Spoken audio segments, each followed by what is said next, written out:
it's not only children that are oppressed, right, in the context of schooling. It's all of us. Even those who work in schools are being oppressed. Teachers, principals, superintendents. I can't tell you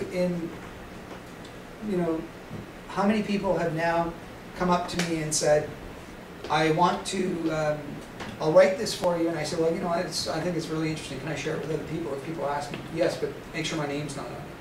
Because I'm scared of what will happen if my board finds out or somebody finds out that I'm writing this kind of stuff. And I also founded and edited a journal called the Journal of Unschooling and Alternative Learning, and it's a free online journal.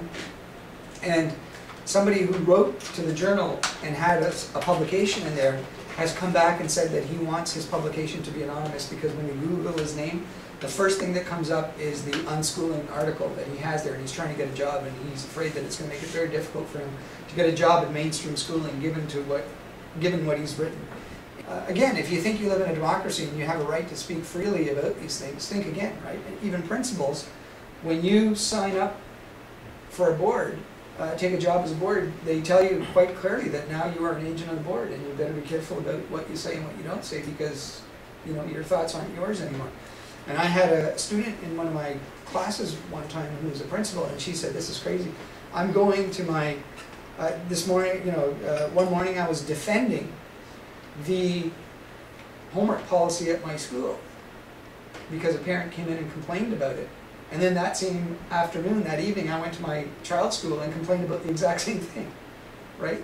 So you can't even be yourself. Even teachers, you can't be yourself. I mean, there's so many, when you start at a faculty of education, and some of you are quite new at faculties of education, you know that the first thing they do is they start taking you away from yourself, right? They teach you, now you're a teacher, you're no longer a human being, so start acting like a teacher.